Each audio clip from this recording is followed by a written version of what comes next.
बिस्मिल्लाहिर्रहमानिर्रहीम, अस्सलाम वालेकुम। मैं हूं अनीका निसार। आप देख रहे हैं प्रोग्राम ज़ेरे बहस। नाजरीन, कश्मीर में मजालिम ढाने रुके नहीं। कश्मीर के शहरी आज भी अपनी आवाज़ हक के लिए उठाना रुके नहीं और कभी रुकेंगे भी नहीं। लेकिन भारतीय मजालिम भी कम नहीं होने का नाम ले रहे। 100 दिन आज पूरे हो गए, कर्फ्यू नाफिज है, लेकिन इस कर्फ्यू को डिफाई करते चले जा रहे हैं कश्मीर के अवाम। और कश्मीर के अवाम की आवाज़ उठाने के लिए पाकिस्तान भरपूर कोशिश कर रहा है। पूरी दुनिया के सामने इस आवाज़ को लेकर जाने के लिए पाकिस्तान पूरी कोशिश कर रहा है। लेकिन भारत क्या कर रहा है? भारत आए दिन नया ड्रामा रचाता है। उस ड्रामा में कहीं ना कहीं अटैक की साजिश कर देता है। कश्मीर के बेसिक ह्यूमन राइट्स वायलेशन के मामले से नजरें चुराने की कोशिश कर रहा है। इस हवाले से बात करेंगे। हमारा पहला टॉपिक आज के प्रोग्राम का ये होगा, लेकिन उससे पहले अपने पैनल का तारुफ करवाती चलूं। मेरे साथ मौजूद हैं जनरल रिटायर्ड खालिद मकबूल साहब, फॉर्मर गवर्नर पंजाब। खालिद साहब, बहुत शुक्रिया, आपने हमें ज्वाइन किया।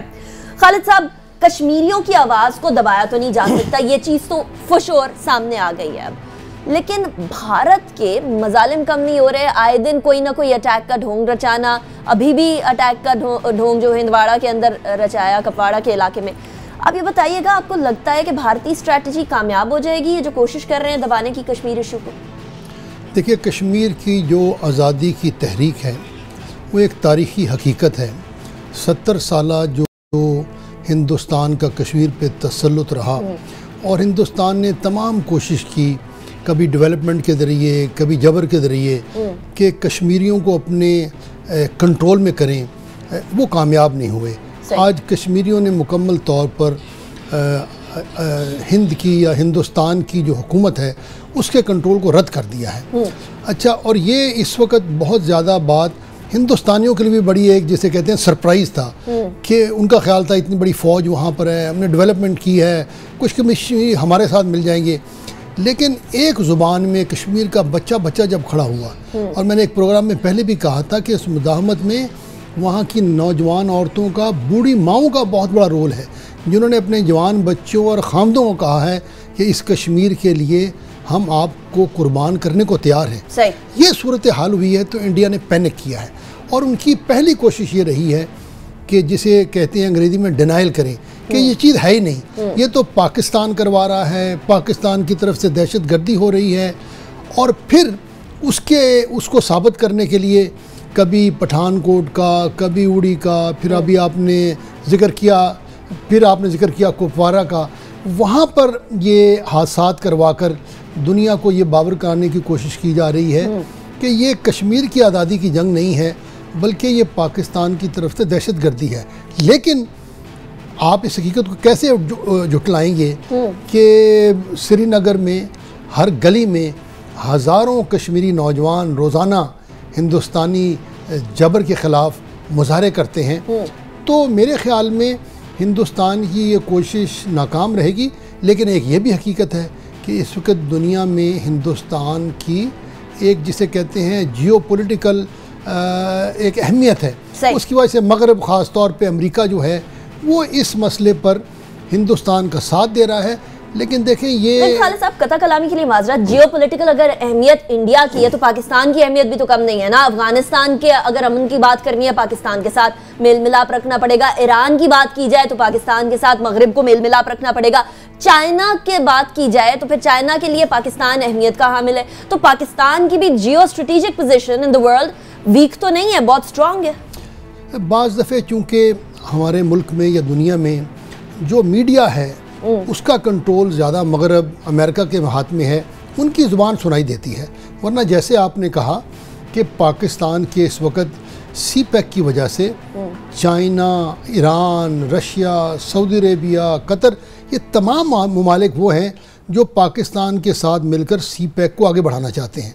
तो पाकिस्तान कश्मीरियों की आवाज़ उठाने में तन्हा नहीं है, और दुनिया के जितने बड़े बड़े अखबार हैं वो इस हकीकत को मान रहे हैं कि जनाब, जिंदुस्तान कश्मीरियों को उनका हक़ खुद रादियत नहीं दे रहा। आज मैं एक रिपोर्ट पढ़ा था कि हिंदुस्तान में जितने मुसलमान दानिश्वर हैं वो मिलकर लिख रहे हैं कि जनाब, वक्त आ गया है कि हिंदुस्तान कम से कम मुकामी आज़ादी या एक ऑटोनमी जो है वो कश्मीरी ये अवाम को दे। तो देखें, ये बात तो शायद हकीकत है कि कश्मीरियों को कल तो आज़ादी नहीं मिल जाएगी, लेकिन ये भी हकीकत है कि अब कश्मीरियों की आवाज़ को दबाना, वहाँ पर मुसलसल जुल्म को जारी रखना हिंदुस्तान के लिए मुमकिन नहीं है। हिंदुस्तान के अंदर से आवाज़ें उठ रही हैं और पाकिस्तान को इस वक्त हिम्मत दिखानी चाहिए। हमें दुनिया के हर फोरम पे अपने सफारती ताल्लुकात के ज़रिए अपने मीडिया को बेहतर बनाकर कश्मीरियों की आवाज़ को, कश्मीर के पैगाम को दुनिया तक पहुँचाना चाहिए। जहाँ डिप्लोमेटिक बात की जाए या डिप्लोमेटिक लोगों को भेजकर बात की जाए, तो खालिद साहब 22 लोगों को भेजना था, जो पार्लियामेंटेरियंस है उनको भेजना था। मुजाहिद हुसैन साहब गए, उन्होंने जाकर डेफिनेटली पाकिस्तान का केस पेश किया, लेकिन बहुत सारे ऐसे लोग हैं जो कि प्रॉपर कम्युनिकेट नहीं कर पाते, जिनको प्रॉपर पर्चियों की ज़रूरत है, पढ़कर सुनाएंगे तो फिर बात करेंगे। और जब यूरोपियन ममालिक में जाया जाता है तो ऐसे बात नहीं चलती, उनको फीलिंग्स के साथ बताना होता है, उनको रियल सिचुएशन बतानी होती है। जो पाकिस्तान में बात कर रहे होते हैं वो वहाँ कन्विंसिंग चीज़ नहीं बन सकती। तो हमारी जो चॉइस थी, हमारी हुकूमत की जो चॉइस थी, आपको लगता है वो दुरुस्त थी? देखिए, हमने अपने हुकूमत के पार्लिमानी लीडर भेजे। इससे बड़ा सवाल ये है कि क्या आज पाकिस्तान की आवाज़ दुनिया के मीडिया पर सुनाई देती है? सही। लेकिन बल्कि हम एक और सवाल पूछ सकते हैं, क्या मुसलमानों की आवाज़ दुनिया के मीडिया पर दिखाई देती है? देखिए, हमें इस हकीकत को मानना पड़ेगा कि इस वक्त दुनिया में पैसे के ऊपर, ताकत के ऊपर और मीडिया के ऊपर मगरब का कंट्रोल है। आहिस्ता आहिस्ता चाइना इस कंट्रोल को हासिल कर रहा है, लेकिन हमें अपने गिरबान को देखना चाहिए। और अगर हम हिंदुस्तान की मज़ाहमत का मुकाबला कर सकें, हमने अपने बॉर्डरों को महफूज रखा, हिंदुस्तान ने अगर कश्मीर के मसले को पसे पुश डालने के लिए पाकिस्तान पर जारियत की, हम उसका मुकाबला करने के लिए तैयार रहे, मुझे यकीन है जो कश्मीरियों का इस वक्त एक हिम्मत है वो कश्मीर के मसले को ख़त्म नहीं होने देगी। और लेकिन इस मरहले में मुश्किलें पेश आएंगी। हिंदुस्तान हर किस्म का हरबा अपजाएगा। आपने जिक्र बात की, एक हरबा तो वो है ना खालिद साहब, जो बड़े अरसे से वो कोशिश कर रहे हैं अपने कॉन्स्टिट्यूशन में तब्दीली, आर्टिकल 370 के अंदर तब्दीली करना चाह रहे हैं कि किसी ना किसी तरीके से कश्मीर के अंदर लोगों को भेजा जाए, हिंदुओं को भेजा जाए या वहाँ के इंडियन नेशनल्स को भेजा जाए। कामयाब अभी तक नहीं हो पाए। कश्मीरी जो इंतफादा है वो अभी तक नहीं रुक पाया। आपको लगता है इंडियंस को अब ये समझ आ जानी चाहिए कि ये चीज़ नहीं रुकने वाली है?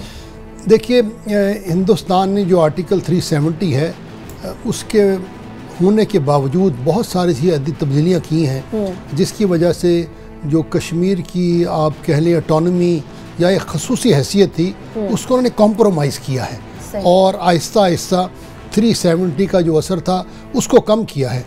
हिंदुस्तान ने एक का जो उनका जो नज़रिया, जो उनकी स्ट्रेटजी कह लें, आम लोग उसको डोवल डॉक्ट्रिन भी कहते हैं, वो कश्मीरियों को ताकत के ज़रिए दबाना चाहते हैं। वो चाहते हैं कि कश्मीरी वहाँ पर हिंदुस्तानी फ़ौज का मुकाबला ना कर सकें, लेकिन उनकी ज़्यादा तवज्जो इस बात पर है कि पाकिस्तानी फ़ौज पर दबाव कायम रखा जाए, पाकिस्तान की दुनिया में अलग किया जाए, ये सर्जिकल स्ट्राइक और इस किस्म का जो है वो एक थ्रेट देकर पाकिस्तान की हिम्मत को कम किया जाए। और याद रखिएगा, मैं समझता हूँ एक उन्होंने सर्जिकल स्ट्राइक का ड्रामा किया है और तो अभी तक दे नहीं पाए खालिद साहब, पता नहीं कब देंगे प्रूफ जो हम मांग रहे हैं उस टाइम से। वो ठीक कह रही हैं आप, लेकिन अगर जैसे रोज़ खबरें आती हैं कि वहाँ पर उनके कैंपों पर हमले हो रहे हैं, तो आप इस चीज़ को नज़रअंदाज नहीं कर सकते कि हिंदुस्तान एक लिमिटेड जंग शुरू करेगा, हमें दम किया देगा, हमें और आइसोलेट करने की कोशिश करेगा। लेकिन दो चीज़ें हैं, एक तो मेरे ख्याल में पाकिस्तान में ये बहुत एक चीज़ क्लैरिटी के साथ है जी कि हम हिंदुस्तान के सामने झुकेंगे नहीं। सर्जिकल स्ट्राइक हुई या लिमिटेड वॉर हुई या टोटल वॉर हुई, बावजूद इस हकीकत के कि जंग हमारे हक़ में नहीं है, हम इसके लिए तैयार हैं। दूसरा, इसके साथ साथ मैं जब अपने फ़ौजी दोस्तों से बात करता हूँ, मुझे उन्होंने ये भी समझाया है कि हम इस वक्त ये भी समझ रहे हैं कि हिंदुस्तान चाहता है कि हम जो दहशतगर्दी के ख़िलाफ़ फाटा में, बलूचिस्तान में, कराची में जो हम कोशिश कर रहे हैं, हम उससे हटकर अपनी फ़ौजें मशरक़ी बॉर्डर पे ले आएँ, हम सी पैक की प्रोटेक्शन छोड़कर अपने मशरक़ी बॉर्डर की हिफाजत के लिए आ जाएँ। तो मेरे ख़्याल में इस वक्त पाकिस्तान की जो फ़ौजी हिकमत अमली है उसमें एक दूरबीनी मुझे नज़र आती है और हम बड़े वाज़े हैं कि हिंदुस्तान कश्मीर के मसले को पसे पुष्प पे डालने के लिए पाकिस्तान पे इल्ज़ाम लगाएगा, पाकिस्तान को जिसे कहते हैं एक हमें एक गोली देगा कि जनाब आप अपनी फ़ौजें मशरक़ की बॉर्डर पे लाएं। लेकिन हम समझते हैं कि असल मसला है कश्मीर की जो तहरीक आज़ादी है और पाकिस्तान जो दहशतगर्दी के खिलाफ जंग लड़ रहा है। इन दोनों मकसदों से हमने पीछे नहीं हटना और इस मकसद से डेफिनेटली पीछे हटेंगे भी नहीं। अगर समझता था कि अपने जासूस भेजकर पाकिस्तान में इन्फिल्ट्रेट करके पाकिस्तान के इलाकों में कुछ चपकलिश पैदा करने की कोशिश करेगा, तो वहां से हमारी फौज, हमारी सिविलियन हुकूमत उस चीज को केटर कर रही है और बॉर्डर पे भी पूरे तरीके से हम तमाम चीज़ों को हैंडल करने के जो है वो केपेबल हैं, हमें मालूम है इस बात का। मायावती क्या कहती हैं वहाँ, उनके ही आम आदमी पार्टी के सरबराह क्या कहते हैं, वो तमाम चीज़ें भी सामने, वो भी प्रूफ मांग रहे हैं, प्रूफ अभी तक नहीं दिया गया। वो भी कहते हैं मोदी जो है एक जंग लड़ना चाहता है पाकिस्तान से अपने पॉलिटिकल गेन्स के लिए, वो तमाम चीज़ें भी है। लेकिन हमारी इंटरनल पॉलिटिक्स में क्या हो रहा है इसके बारे में बात करेंगे एक ब्रेक के बाद।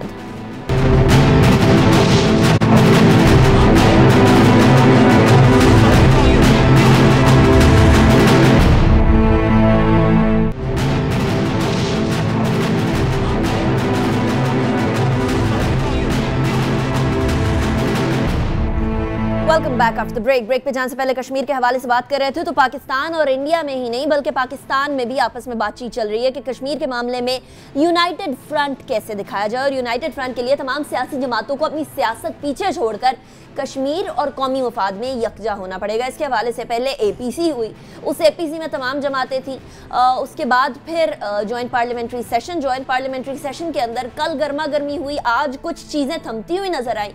इस हवाले से भी बात करेंगे। खालिद साहब, सबसे पहले तो सवाल ये उठाया जा रहा है, पहले आपने ऑल पार्टीज कॉन्फ्रेंस कराई, उसके बाद जॉइंट पार्लियामेंट्री सेशन कराया, दोनों चीजें कराने की क्या जरूरत थी? क्या अकेला जॉइंट पार्लियामेंट्री सेशन काफी नहीं था, या अकेला APC पे यकीन या भरोसा नहीं था? मेरे ख्याल में बावजूद इसके कि हम एक जमहूरियत हैं, हम अपनी पार्लियामेंट को और पार्लियामेंट के मुख्तलिफ शोबों को मौसर तरीके से इस्तेमाल नहीं करते। दुनिया में अगर आप पार्लिमानी जमहूरियत के असल निज़ाम को देखें तो आप देखेंगे कि रोज़ हर इशू के ऊपर वज़ीर आज़म लोगों का जवाब दे रहा होता है। पार्लियामेंट की कमेटियाँ जो हैं वो मसाइल का हल ढूंढती हैं। हमारा बावजूद इसके कि एक जमहूरी निज़ाम है, बड़ी पार्लियामेंट है, असल फ़ैसले या हुकूमत करती है या ब्यूरोक्रेसी करते हैं। उस लिहाज से मैं समझता हूँ कि अच्छी बात है कि पार्लिमानी कमेटी की मीटिंग हुई, पार्लियामेंट में कश्मीर पर बात हुई, और अच्छी बात है कि इस मसले के ऊपर तमाम सियासी पार्टियों में कम से कम कश्मीर के मसले पर वो सब यकजुबान थी और उन्होंने फ़ौज पाकिस्तान को, कश्मीर की आज़ादी की तहरीक को और हिंदुस्तान की जहरियत का मुकाबला करने के बारे में तमाम वो जो थे वो यकजुबान थे। लेकिन क्या उसमें कोई नई बात निकली है? क्या आपको ऐसी हिकमत वाली तकरीरें सुनने को मिली हैं?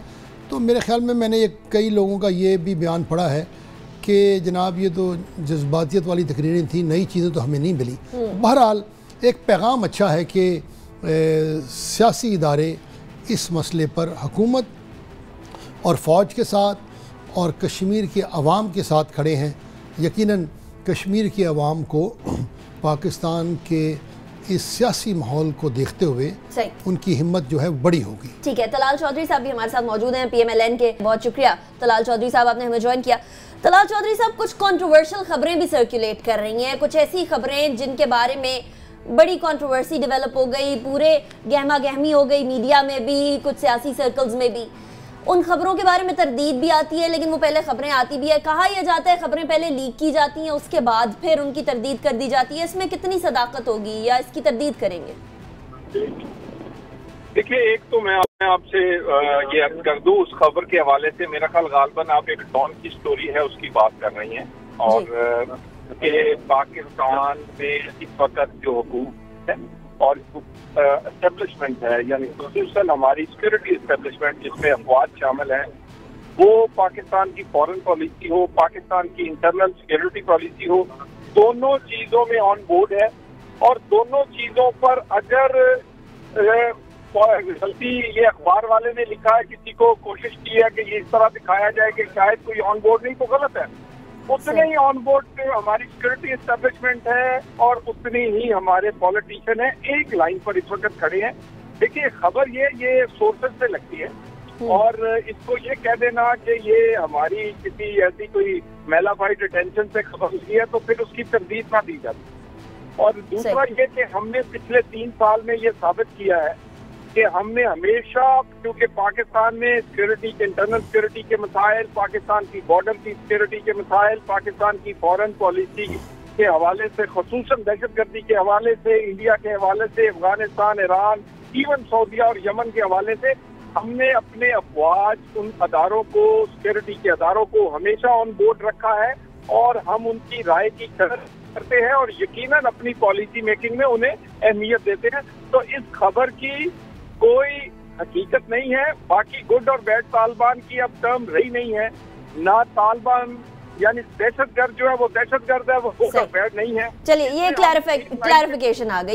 ये तो चलिए एक चीज क्लैरिफाई होगी, दैट्स गुड। लेकिन ऑन बोर्ड की बात जब आप कर रहे हैं, तमाम इदारे ऑन बोर्ड हैं, बहुत अच्छी बात है। जमहूरी और मिलिट्री एस्टैब्लिशमेंट के अंदर यकजान है, दोनों यक ज़बान है, ये भी बड़ी अच्छी बात है। लेकिन तमाम सियासी जमातें क्यों नहीं यकजान हो पा रही? तलाल चौधरी साहब, वो कुछ सियासी जमातों को आप एपीसी में नहीं बुलाते, एक शेख रशीद साहब की जब बात आए तो, बाकी सियासी जमातें जॉइंट पार्लियामेंट्री सेशन में क्यों नहीं आती? हुकूमत तो या रियासत तो माँ होती है ना, और हुकूमत की जिम्मेदारी होती है कि तमाम लोगों को साथ लेकर चले। देखिए एक बड़ा सीरियस मामला कश्मीर का इशू, पाकिस्तान की सिक्योरिटी का इशू था। यहाँ पर ऐसे लोगों को नहीं बुलाया जा सकता जो कि इस फोरम को गैर संजीदगी से इस्तेमाल करें अपनी जाती सियासत के लिए। और हालिया पीटीआई का बाइकआउट भी किसी, जिसका आपने नाम लिया है शेख रशीद के मशवरे पर हुआ है। इस तरह के आदमी को जो कश्मीर के मामले को और इस तरह के संजीदा फोरम को गैर संजीदगी से इस्तेमाल करने की कोशिश करे, हमने दानिस्ता नहीं बुलाया और आइंदा भी अहम मामलात में उनको बुलाने का शायद ना बुलाया जाए। इसी तरह एक दस्ती साहब है, वो भी एक पार्टी के सरबराह है।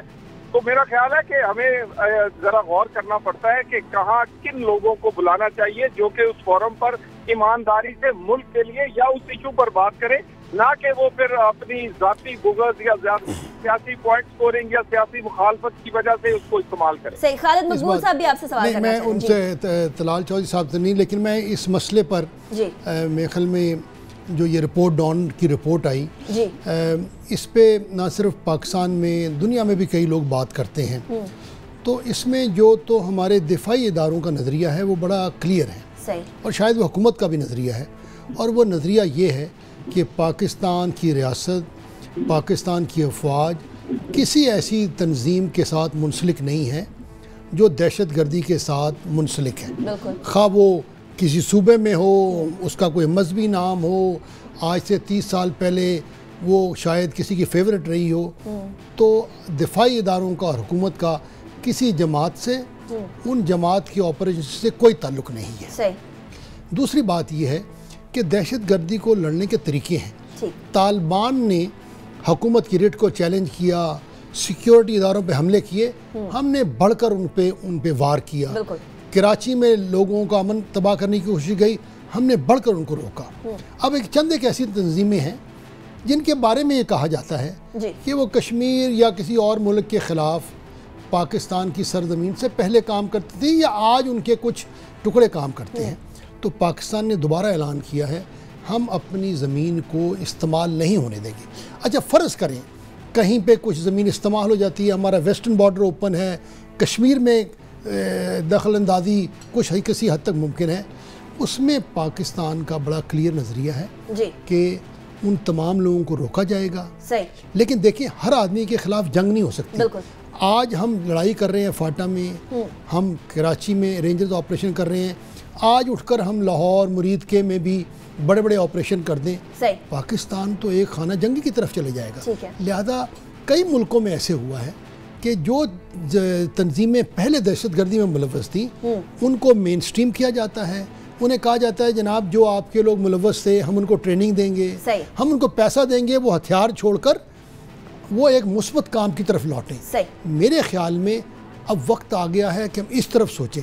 लेकिन एक बात याद रखिएगा, आप जो कुछ कर लें, हिंदुस्तान की जो मुज़ाहमत कह लें, हिंदुस्तान की तनकीद, मगरब की तनकीद जारी रहेगी। जब यह मुकम्मल हो जाएगा फिर हम पे इल्ज़ाम आएगा आपने जनाब कराची की एक सियासी पार्टी पर सख्ती की है, फिर इल्ज़ाम आ कराची की सियासी पार्टी में भी आते हैं। तो इसलिए मेरे ख्याल में हमें अपनी जिम्मेदारी को पूरा करना चाहिए और दुनिया को साबित करना चाहिए कि हमने दहशतगर्दी के खिलाफ जो जंग है वो तमाम फ्रंट पर, और वो कुछ साबित इसलिए भी हो रहा है बिकॉज बाकी ममालिक भी तो हमसे मदद की कोशिश कर रहे हैं दहशतगर्दी के हवाले से। तलाल चौधरी साहब, ब्रेक मैं आपसे क्विकली पूछना चाह रही हूँ कि बयानात की आपने बात की, गैर संजीदगी की बात की शेख रशीद साहब के हवाले से, तो अचकज़ई साहब के बयानात भी आपके सामने हैं। बिलावल भुट्टो जरदारी साहब भी बयानात तब्दील करते रहते हैं। पहले उन्होंने वो एक नारा लगाया मोदी का जो यार है वाला नारा, उसके बाद वो कहते हैं मैंने कभी किसी को गद्दार नहीं कहा, आज ही उनका ये बयान सामने आया। तो उनके बारे में आपका क्या ख्याल है, ये दोनों हजरात के बारे में? एक आपके इत्तेहादी हैं और एक जो है बड़ी अपोजिशन जमात है। देखिए, मैंने कौमी असम्बली में भी इस पे बात की है और ये जरा हमें अपने जहन भी खोल लेने चाहिए और लोगों की बात खुले दिल से सुननी चाहिए, उनके ख्यालात भी सुनने चाहिए, उनके जज्बात भी सुनने चाहिए।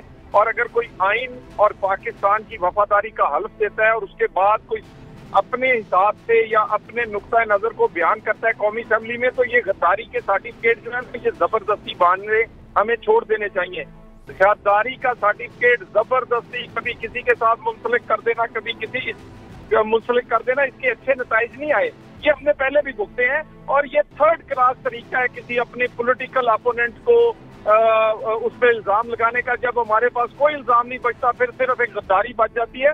ये तमाम हाउस में बैठे हुए लोग जिन्होंने पाकिस्तान के साथ उसके आइन के साथ हलफ उठाया है, वफादार है, इनकी बात सुननी चाहिए, अच्छी नीयत से सुननी चाहिए।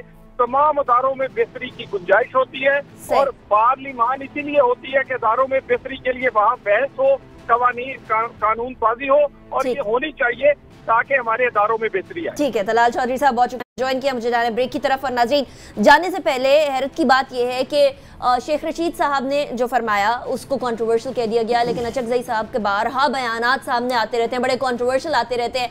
उनके बारे में उस तरह से स्टेप्स नहीं उठाए गए जिस तरीके से ऑपोजिशन की किसी जमात के हवाले से उठाए जाते हैं। ब्रेक की तरफ जाना है और अगर सियासी जमात की बात करें या सियासी सूरत हाल की बात करें तो कराची में सियासी पारा कहाँ चढ़ गया उसके बारे में बात करेंगे आफ्टर शॉर्ट ब्रेक।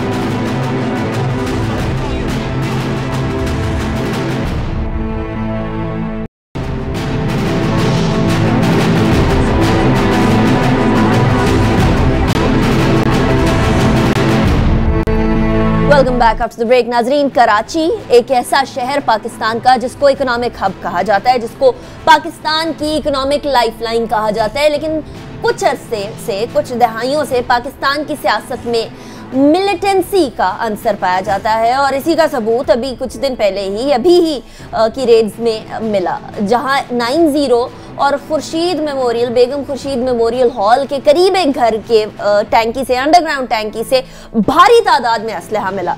खालिद साहब, असलहा मिल गया। अजीब बात यह है कि उस असलहे में दो टाइप का असलहा है, एक तो नेटो वाले जो कंटेनर चोरी होते हैं वो वाला असलहा, दूसरा सरकारी असलहा। नेटो के कंटेनर चोरी हुए वो तो ठीक, सरकारी असलहा किधर से आया इधर? देखिए, MQM जो है वो पाकिस्तान और सिंध की सियासत का एक बड़ा मजबूत हिस्सा रही है और जब कभी भी MQM हुकूमत में होती थी तो उन्होंने अपनी शराकत का पूरा फ़ायदा उठाया। उसमें उन्होंने अपने मुखालफिन के ऊपर वार किए, असला इकट्ठा किया। तो मैं समझता हूँ हम बड़े खुश नसीब हैं कि हमने बहुत वक्त पर फाटा में और मुल्क के दीगर हिस्सों में दहशतगर्दी के ख़िलाफ़ ऑपरेशन किए और कराची में हमने वक्त पर और मौसर तरीके से दहशतगर्दी को रोका। अगर ये काम हमने ना किया होता या इस काम में हमसे कोई गलती हो जाती, आज भरे बाजार में आप MQ-9 पर जा रहे होते, वहाँ 5-6 लोग मारे जाते, दुनिया में क़यामत मच जाती। तो मैं समझता हूँ हमें अल्लाह ताला का शुक्र अदा करना चाहिए, रेंजर्स की कोशिशों को सराहना चाहिए जिन्होंने मुख्तलिफ टारगेट किलर कह लें या इन जमातों के जो मिलिटेंट थे उनको पकड़ा, उनसे राज उगलवाए और उसकी वजह से आज आप देखें कराची में तालिबान के ख़िलाफ़, सियासी दहशतगर्दों के ख़िलाफ़ और लिसानी तंजीमों के दहशत के ख़िलाफ़ आज आप एक मजबूती से आपने ऑपरेशन मुकम्मल किया है। कराची में अमन आया है लेकिन काम ख़त्म नहीं हुआ। अगर हमने आज भी MQM को ये पैगाम ना दिया कि जनाब अगर आप मुकम्मल तौर पर दहशतगर्दी से छुटकारा हासिल नहीं करते जी। और आपके वो लोग जो दहशतगर्दी में मुलव्वस रहे हैं उनको आपसे अलहदा नहीं करते तो आपकी मेन स्ट्रीम पॉलिटिक्स में वापसी मुमकिन नहीं है। सही। इसी तरीके से वो सियासी जमातें जिसमें पीपल्स पार्टी शामिल है, हम उनको ये पैगाम नहीं देते कि जनाब अगर आप गवर्नेंस ठीक नहीं करते, करप्शन को ख़त्म नहीं करते, सही। तो फिर एक अच्छी सियासत नहीं होती। ये जितनी कुर्बानियाँ इस वक्त दी जा रही हैं, जिसमें हज़ारों सैकड़ों फौज के लोग शहीद हुए हैं, सैकड़ों पुलिस वाले शहीद हुए हैं, गार्ड शहीद हुए हैं, 50,000 सिविलियन हमारे 35,000 से ज़्यादा शहीद हुए हैं। अगर हमने दहशतगर्दी के ख़िलाफ़ मुकम्मल इक़दाम ना किए, मदरसों में तालीम के ज़रिए लोगों का जहन ना बदला, हम एक कमज़ोर हुकूमत आई, 5 साल बाद हम दोबारा खड़े होंगे। तो मैं समझता हूँ ये कराची में रेंजर्स की बहुत बड़ी कामयाबी है। रेंजर्स की कामयाबी के बारे में बात करते हैं खालिद साहब, कथा कलामी के लिए माजरत। हमारे साथ पीएसपी के रहनुमा अनीस एडवोकेट साहब मौजूद हैं। बहुत शुक्रिया आपने हमें ज्वाइन किया। अनीस साहब, एमक्यूएम को ये डेफिनेटली मैसेज तो देना पड़ेगा, पैगाम तो देना पड़ेगा कि मिलिटेंट विंग नहीं चल सकता।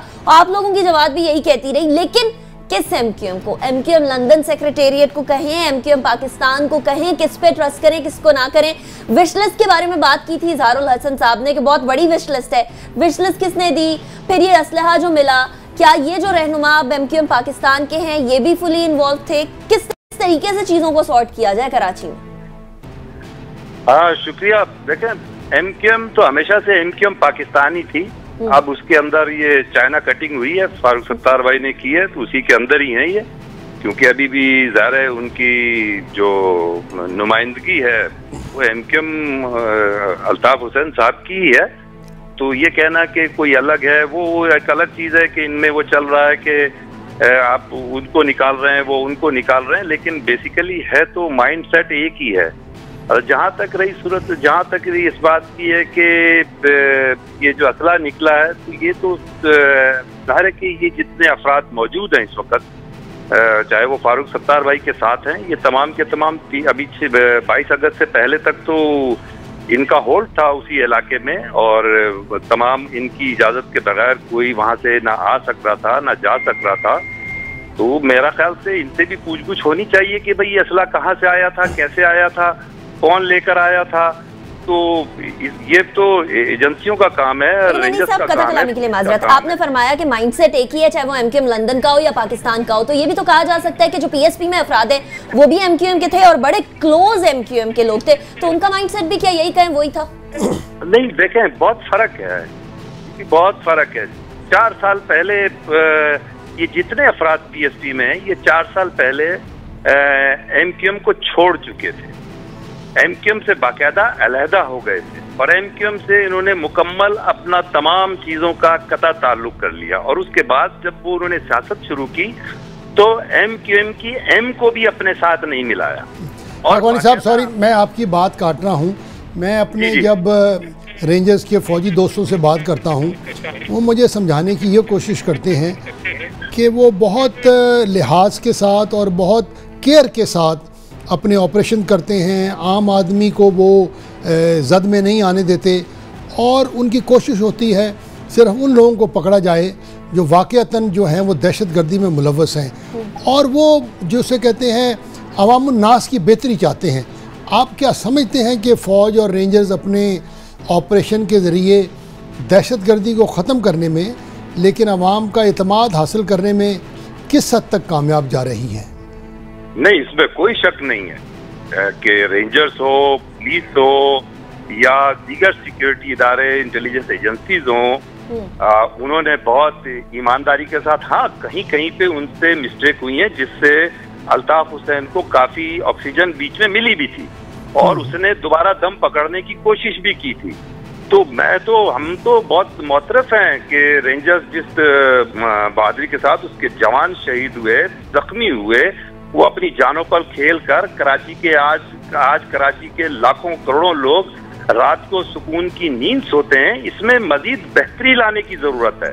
आपने दुरुस्त कहा। ये बताइएगा, पिछले दिनों मैं रिपोर्ट पढ़ रहा था कि लंदन में जो केस अब चल रहा है अल्ताफ हुसैन के खिलाफ, उसमें वो काफ़ी पेशरफ्त है, और अगर लंदन में अल्ताफ हुसैन और उनके दूसरे जो रफ़ीक हैं वो इंडाइट हो जाते हैं कल को उनकी कोर्ट उनको सजा देती है, तो फिर जो कराची में एमक्यूएम की सियासत है, क्या ये एक नया रुख पकड़ेगी?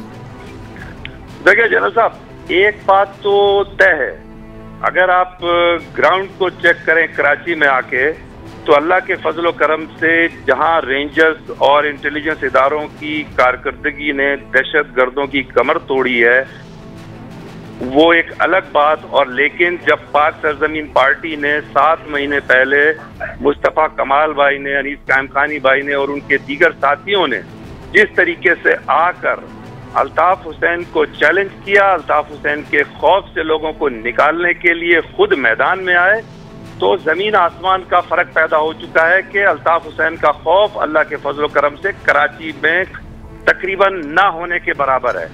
तो लंदन में अल्ताफ हुसैन के साथ क्या होता है क्या नहीं होता है, ये अलग चीज है। इंशाल्लाह कराची पे उसके अब असरात पड़ने वाले नहीं है।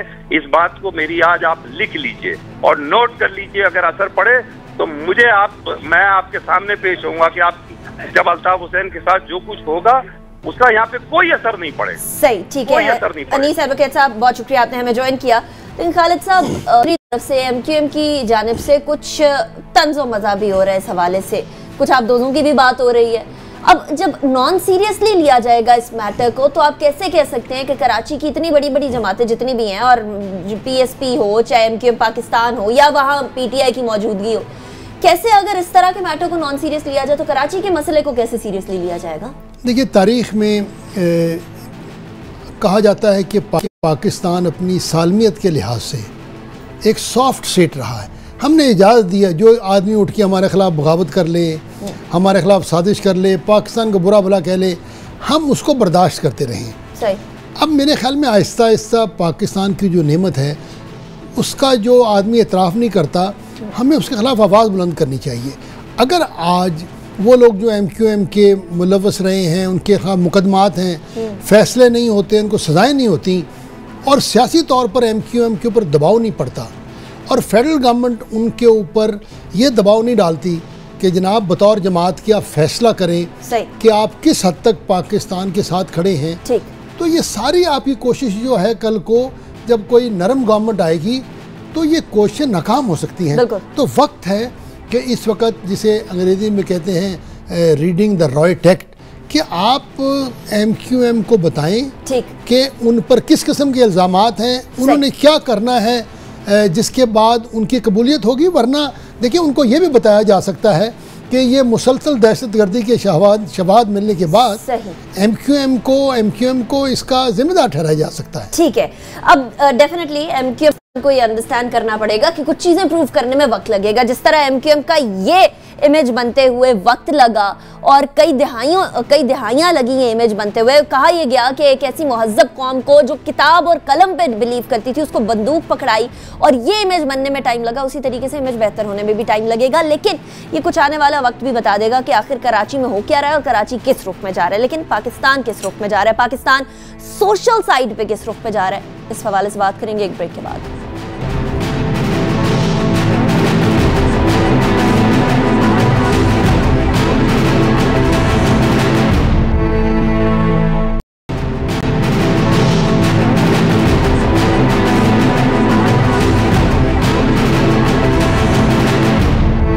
Welcome back after the break. नाजरीन, पाकिस्तान सोशल साइड पे किधर जा रहा है, उस हवाले से बात करने से पहले सोसाइटी में अफगान रेफ्यूजीज बहुत हैं, क्योंकि अफगानिस्तान के हालात ख़राब थे। लेकिन अफगानिस्तान के हालात क्या अब सही हो गए या नहीं हुए? खालिद साहब, अफगानिस्तान के बहुत सारे इलाकों में आज भी ये कहा जा रहा है कि तालिबान का कंट्रोल है। तो इतनी बड़ी जंग लड़ने के बाद अमेरिका ने क्या पाया, इतनी ज़्यादा मदद करने के बाद पाकिस्तान ने क्या पाया, अफगानिस्तान की हुकूमत ने क्या पाया? देखिए, अफगानिस्तान में अमेरिका की जो फ़ौज कशी थी उसको तकरीबन 15 साल होने को आते हैं, और अमेरिकन ख़ुद एतराफ़ कर रहे हैं कि तकरीबन उन्होंने 100 बिलियन डॉलर से ज़्यादा अफ़गानिस्तान को इमदाद दी थी। आज हकीकत ये है कि कुछ लोग कहते हैं 50%, कुछ लोग कहते हैं 60% से ज़्यादा, और देही तकरीबन इलाका मुकम्मल तौर पर तालिबान के कंट्रोल में है। कुंदूज़ पर तालिबान का कब्ज़ा है, हेलमंड में तालिबान जो है वो कई इलाकों पर काबज़ हैं। इस तरह नंगरहार में दाइश जो है वो जोर पकड़ रही है। हिंद अफ़गानिस्तान से लाखों लोग बाहर जा रहे हैं। अभी जो बॉन की कॉन्फ्रेंस हुई जिसमें उन्होंने कहा है कि अगले हम 5 सालों में आपको $20 बिलियन देंगे, उन्होंने साथ ये लिखवाया है कि आपके लाखों रेफ्यूजीज़ जो आज तुर्की, यूनान या जर्मनी पहुँचे हुए हैं, उन सबको जहाज़ों के ज़रिए एक स्पेशल एयरपोर्ट पे वापस भेजेंगे। तो पाकिस्तान के रेफ्यूजीज़ का क्या हाल है? तो इससे ये जाहिर होता है कि अफ़गानिस्तान का मुस्तकबिल इस वक्त इतना ताबनाक नहीं है। पाकिस्तान ने फिर भी कहा है हम $500 मिलियन देंगे, आपके 3000 बच्चों को यूनिवर्सिटी में पढ़ाएंगे। और आज भी पाकिस्तान चाहता है कि पाकिस्तान, अफ़गानिस्तान, अमेरिका और चाइना मिलकर, ये जो 4 मुल्क की इत्तेहाद है, हम तालिबान को और बाकी लोगों को कहें जनाब मिलकर बैठें और एक सियासी हल बनाने की कोशिश करें। लेकिन ये बात मुश्किल नज़र आती है क्योंकि पहले आप पाकिस्तान पे इल्ज़ाम देते हैं, फिर आप कहते हैं नहीं हिंदुस्तान जो है वो अमेरिका के साथ मिलकर अफ़गानिस्तान का हल तलाश करेगा। कहाँ गया वो हिंदुस्तान जो 1 महीना पहले कह रहे थे जनाब अशरफ गनी साहब कि हिंदुस्तान अब अफ़गानिस्तान के अमन की ज़मानत देगा। आखिर में ये पाकिस्तान, अफ़गानिस्तान, चाइना, ईरान मिलकर कोशिश करेंगे कि अफ़गानिस्तान में अमन कायम हो, अफ़गानिस्तान की खुद मुख्तारी कायम रहे, क्योंकि अफ़गानिस्तान का अमन जो है वो हमारे लिए ज़रूरी है। चाइना मैं समझता हूँ आने वाले दिनों में अमेरिका से ज़्यादा ये चाइना का इसमें मफाद होगा कि अफ़गानिस्तान में अमन हो। हमारे मफाद में है क्योंकि याद रखें अगर अफ़गानिस्तान में दाइश आती है, अफ़गानिस्तान में एक खाना जंगी होती है, उसका सबसे बड़ा असर पाकिस्तान में पड़ेगा और उसका फिर फ़ायदा जो है वो हिंदुस्तान उठाने की कोशिश करेगा। तो बावजूद इसके कि हालात मुख्तलिफ हैं, पाकिस्तान अफ़गानिस्तान में अमन की कोशिशें जारी रखनी चाहिए। सही, ठीक है। सबसे बड़ा जो प्रॉब्लम होगा वो पाकिस्तान को होगा। पाकिस्तान तो ये चीज़ अंडरस्टैंड करता है, लेकिन अफ़गानिस्तान को भी समझने की ज़रूरत है कि डायरेक्ट बेनिफिशरी अफगानिस्तान के अमन का इंडिया नहीं है। चाइना, पाकिस्तान, ईरान, जिस तरह अभी खालिद साहब ने भी कहा, मिलकर काम करने की कोशिश करेंगे। लेकिन नाजरीन, जब बात आए पाकिस्तान में मसले मसाइल की, तो एक बहुत बड़ा मसला है जिसके बारे में क्विकली बात करेंगे। 2 बिल पास हुए, एक ख़वातीन के जो साथ ज़्यादती होती है उस हवाले से, उसके खिलाफ, उसके लिए डेटरेंट बनाने के लिए, और एक ऑनर किलिंग के हवाले से। खालिद साहब, ये दोनों बिल्स पास हुए और दोनों बिल्स डेफिनेटली ख़वातीन की प्रोटेक्शन के लिए हैं, लेकिन कवानीन पास कर दिए जाते हैं, बिल्स आते हैं, एक्ट्स आती हैं, अमेंडमेंट्स आती हैं। इम्प्लीमेंटेशन की बात है, असल में इम्प्लीमेंटेशन हो पाएगी? वज़ीर आज़म साहब ने तो अज़म दिखाया। आपने ठीक कहा, बजाते खुद मैं समझता हूँ ये एक मुस्बित बात है कि पाकिस्तान में ऐसे कानून पास हुए हैं जिसमें ये ऑनर किलिंग, इज़्ज़त के नाम पर कत्ल करना, और ये जो ज़िना बिल जबर के ऊपर बड़ी सख्त सज़ाएँ तजवीज़ की गई हैं, माफ़ी की गुंजाइश ख़त्म की गई है। पहले जनाब बेटी को कत्ल किया जाता था, बाप माफ़ कर देता था। तो कानूनी हद तक तो ठीक है, लेकिन ये बात है जहनों को बदलने वाली, और ये जहन तब बदली होंगे जब हम अपने निसाब में तब्दीली लाएंगे, जब पाकिस्तान में हम अपने कल्चर को, अपने फ़न को फ़रोग़ देंगे, जब माशरे में हम मुस्बत सरगर्मियाँ, खेलें, म्यूज़िक, ड्रामे, इस्लाम का रवादारी का सबक फैलाएंगे। और उससे ज़्यादा ज़रूरी है जब माशरे में हम ख़वातीन को तालीम देकर उनको ताकत देंगे। ताकत देने से मुराद ये है कि अगर 51% वो माशरे का हिस्सा है, इसी तादाद में वो बैंक में, पुलिस में, फ़ौज में, तालीम के मैदान में हो, तब असल में ये जुल्म जो है ख़त्म होगा। और लेकिन बज़ाते खुद कानून में ये तब्दीली लाना मैं समझता हूँ एक अच्छी पेशरफ्त है, एक मुस्बत तरफ कदम। लेकिन इस मुस्बत कदम को आगे पाया तकमील तक पहुंचाना असल चैलेंज होगा, चाहे ये हुकूमत हो, चाहे आने वाली हुकूमतें हो। ख़वातीन जब तक प्रोटेक्शन नहीं फील करेंगी, जब तक वो सेफ नहीं फील करेंगी, जब तक वो ये फील नहीं करेंगी कि अगर उनके खिलाफ कोई काम होता है, कोई ज्यादती होती है, तो उसको जो परपेट्रेटर होगा उसको सज़ा मिलेगी, तब तक यहाँ वो माहौल पैदा नहीं हो पाएगा जो कि इकॉनमी को आगे लेकर जा सके। हमारे शो का वक्त ख़त्म हो गया नाजरीन, लेकिन हमें फीडबैक ज़रूर दीजिएगा। ज़ेरे बहस के नाम से फेसबुक और ट्विटर दोनों पर मौजूद है। अपना बहुत ख्याल रखिएगा। पाकिस्तान और पाकिस्तानियों के लिए दुआ गो रहिए। अल्लाह हाफ़िज़ नासिर।